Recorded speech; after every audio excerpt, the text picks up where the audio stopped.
Salut les gars, j'espère que vous allez bien, c'est Eliotrope et on se retrouve dans une nouvelle vidéo. Aujourd'hui on va aborder un sujet que je n'ai pas abordé depuis un petit moment et j'en suis désolée, mais les bullet journal sont de retour. Alors pourquoi je n'ai pas abordé le thème du bullet journal plus tôt cette année alors que normalement je fais 2-3 vidéos. Souvent c'est en septembre que je fais une vidéo pour présenter mon bullet journal de l'année scolaire. Le problème étant que entre ce magnifique carnet et moi-même, ça n'a pas matché. Ça n'a pas matché. Il n'y a pas eu de feeling cette année, malheureusement. Donc ce carnet est magnifique. Cette couleur, je l'avais choisie, j'étais tombée amoureuse. J'ai pris énormément de temps pour le faire pendant les vacances d'été. Genre j'ai pris 2-3 mois à le faire comme d'habitude. Mais en fait cette année, je crois que j'ai trop voulu faire bien et du coup ça m'a dégoûtée. Alors ça m'a pas dégoûtée dans un terme officiel, définitif, je ne ferai plus jamais de bullet journal, pas du tout. Pas du tout, vous savez très bien que c'est ma passion, j'adore les carnets. Mais j'ai dû faire une pause avec les bullet journal cette année.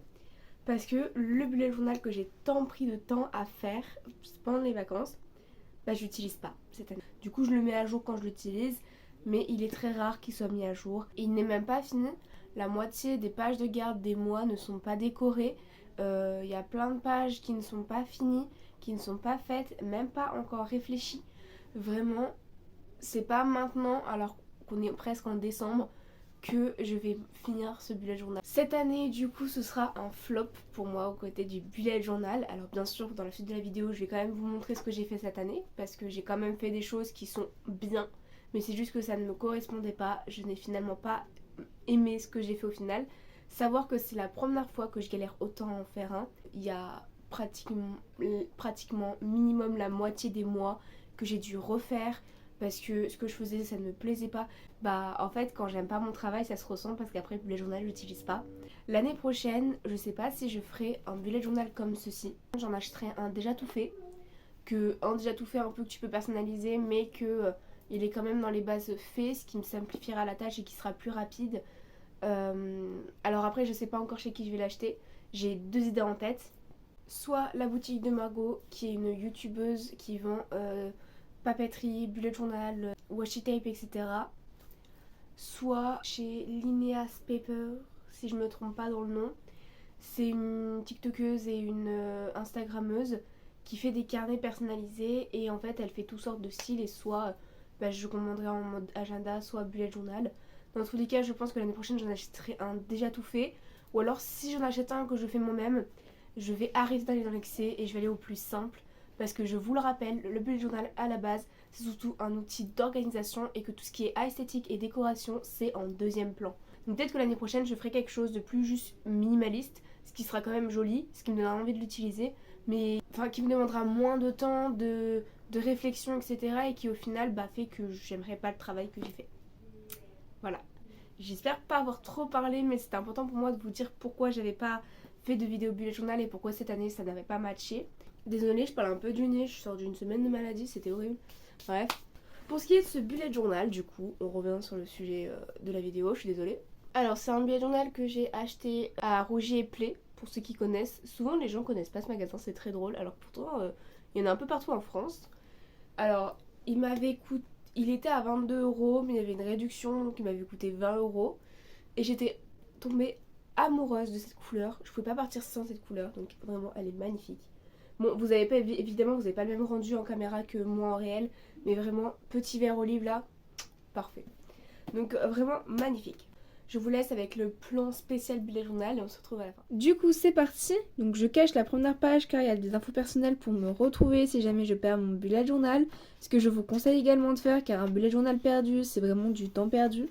Nous commençons par le sommaire. Alors le sommaire ici, comme vous pouvez le voir, c'est une page qui était déjà inclue dans mon carnet quand je l'ai acheté. Et c'est d'ailleurs la seule page qui était déjà dans le carnet. Du coup, tout le reste est fait à la main. Donc après, c'est le principe du sommaire, c'est pour retrouver chaque page. Par exemple, je cherche le mois de février, je sais qu'il est de la page 75 à 86. Ensuite, nous avons la page de garde qui pour moi est après le sommaire parce que le sommaire était assez tôt dans le carnet. Donc là, un thème très floral, un peu de typographie, j'aime beaucoup. Ensuite, nous avons le Future Log de 2022-2023, vu que mon bullet est pour 2022 et 2023. Alors le Future Log, ça nous permet d'avoir une vision globale de l'année, comme je vous avais déjà dit dans mes vidéos bullet journal d'avant. Donc là j'ai entouré les dates importantes en rouge, donc je suis pas à jour mais c'est le principe. Et par exemple, comme vous pouvez le voir, les points bleus qu'il y a sur les cartes, c'est les anniversaires. Ensuite, j'ai fait une vision board. Alors ça, vous n'êtes absolument pas obligé de le faire. C'était vraiment quelque chose de personnel que j'avais envie de mettre en place. Ensuite, nous avons ici la page de l'emploi du temps que je n'ai pas faite, tout simplement parce que je voulais juste imprimer mon emploi du temps et coller. Mais vu que je suis à l'université, les emplois du temps peuvent énormément varier, donc j'ai préféré ne rien coller et laisser ça pour le moment.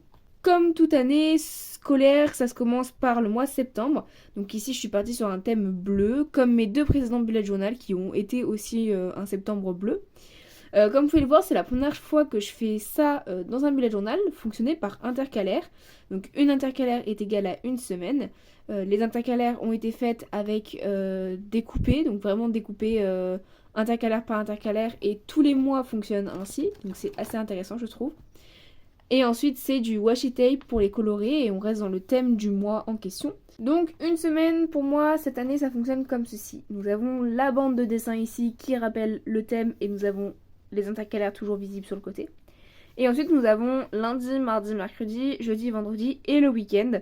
Donc soit je mets juste dans le week-end, soit je précise que c'est par exemple ici samedi 3, j'écrirai un petit 3 comme ici entre parenthèses et je précise quel jour c'est.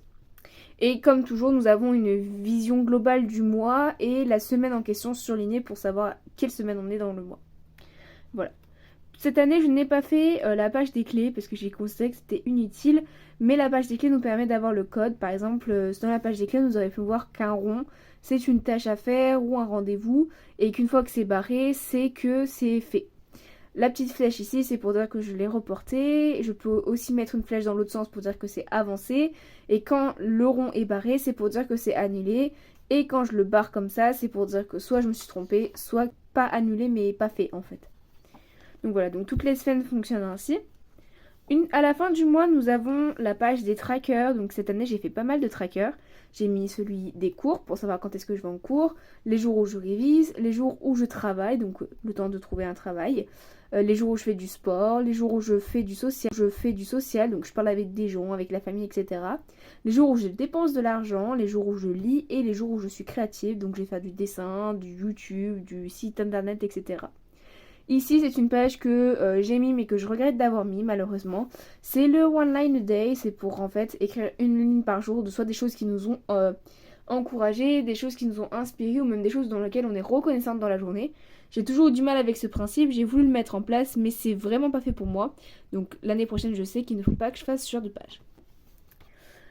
Comme d'habitude, nous avons la page memory car je kiffe ce genre de page. Et puis nous passons au mois d'octobre.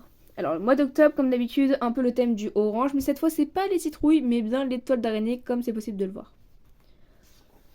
Toujours le même principe, la page avec le design et le thème, le mois avec la semaine en question, les jours, et voilà. Le problème c'est que cette année, je n'ai pas été très inspirée avec mon bullet journal. Je crois que c'est l'année où j'ai vraiment très peu utilisé mon bullet journal. Malheureusement, nous sommes qu'en novembre, mais je n'aime déjà plus l'utiliser. Donc, novembre n'a pas de page de garde. Et en fait, à la base, le thème, c'était les cafés. Toujours le tracker, toujours le One Line a Day. Et du coup, comme on peut se douter, décembre non plus n'a pas de page.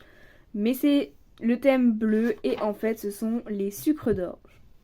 Ici, après Noël, nous avons la page des idées cadeaux. Donc là où je vais mettre les idées que j'ai pour chacun des membres de ma famille. Attention, petit bug. Ça n'a pas été encore fait, mais nous aurons une page qui dit au revoir à 2022 et une page qui dit bonjour à 2023. Nous avons la page des résolutions, car même si c'est souvent inutile, j'adore faire ce genre de page, et je ne l'ai pas encore fait. Comme on peut se douter, du coup, janvier n'a pas encore sa page de garde, et je ne doute qu'elle en ait un. Mais le thème est bien sûr le jaune, et vu que j'ai qu'un seul type de washi tape jaune, il n'y a que le même jaune. Et le thème, c'était les guirlandes lumineuses. A savoir que j'ai pas mal galéré avec le bullet journal cette année et que j'ai déjà fait plusieurs fois le mois de janvier, n'étant jamais satisfaite du thème. Après le mois de janvier vient le mois de février et je suis partie sur le thème du violet avec des fleurs. Mais bon, pareil, j'ai mis au bout de 3 jours, maintenant ça ne me convient pas plus que ça. Après le mois de février, le mois de mars, donc toujours dans le thème un peu vert. Personnellement, le mois de mars pour moi ça a toujours été du vert. Et on est parti sur un thème très floral. Et après le mois de mars, nous avons le mois d'avril, donc là sur un thème à nouveau jaune, orange, rouge. Avec cette fois, encore une fois, les abeilles. Donc je sais pas si vous vous en souvenez, mais avril l'année dernière, c'était déjà des abeilles. Donc là c'est toujours le cas. Après c'est le mois de mai, donc le mois de mai très floral, donc rose. Et du coup, là, nous avons des petits sachets de thé qui rappellent un peu les fleurs, etc. Et j'aime beaucoup ce style. Pour le mois de juin, je me suis inspirée de la Gay Pride, parce que du coup, c'est dans ce mois de juin, c'est le mois de juin où il y a tout ce qui se passe au niveau des Gay Pride, etc. Et en plus, j'avais pas trop d'idées, donc je me suis dit que c'était parfait. Ensuite, nous avons le mois de juillet, et comme le mois de mai, c'est quelque chose de très floral, donc je suis partie sur un peu du violet rose, avec cette fois juste des dessins. Il n'y a pas de thème particulier, c'est juste des dessins. Puis le mois d'août, donc le mois d'août toujours dans le côté rouge-rose. Et cette fois, nous sommes partis sur un simple quadrillage pour finir l'année avec quelque chose de plus simple.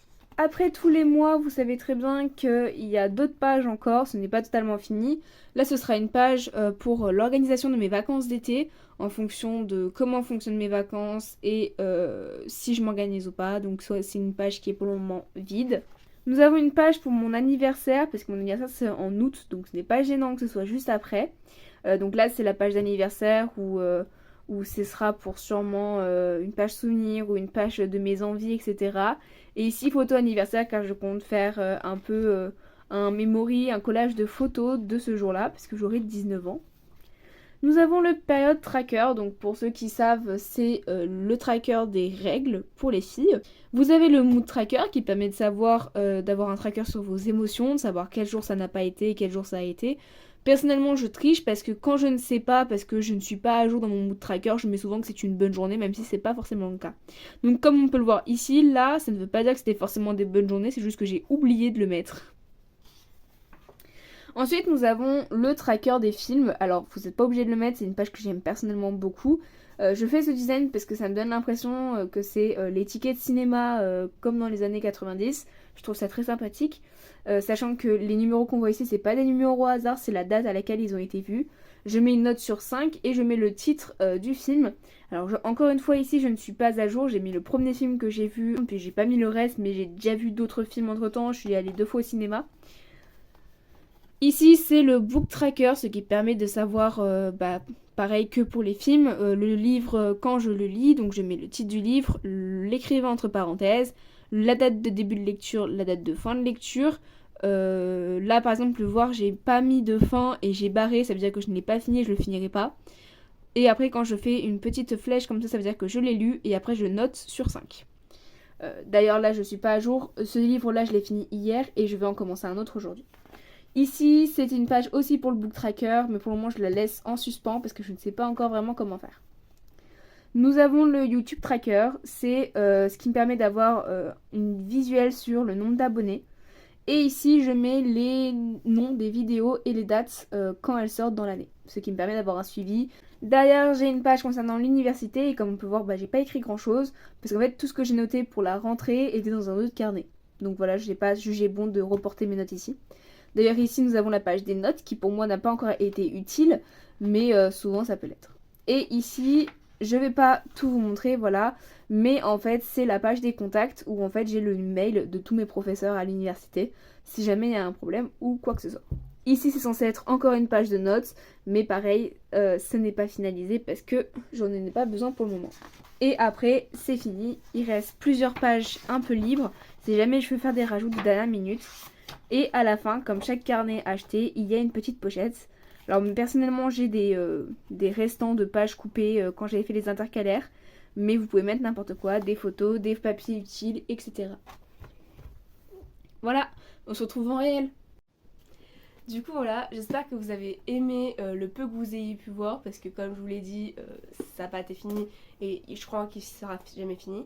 Je pense que le truc que j'aime le plus dans ce bullet journal, c'est vraiment le principe des intercalaires. J'ai adoré les faire, c'était vraiment trop drôle et puis visuellement j'adore ça. Franchement je vous recommande de les faire. C'est quelque chose qui était tout nouveau pour moi et j'ai vraiment adoré, je trouve ça trop bien. Bref, J'espère que mon bullet journal vous aura plu. Si vous voulez d'autres vidéos bullet journal ou voir un peu ce que je fais, n'hésitez pas à vous abonner. Si cette vidéo vous a plu et que mon bullet journal aussi, n'hésitez pas à liker, à partager aussi si vous avez des amis bullet journaleurs, tout ça, tout ça. Et puis surtout, si vous avez des avis, des commentaires ou quoi que ce soit, n'hésitez pas, les commentaires sont ouverts et mes DM Insta aussi. Allez me suivre sur Insta, c'est important. Je vous dis à une prochaine vidéo, restez connectés. Ciao.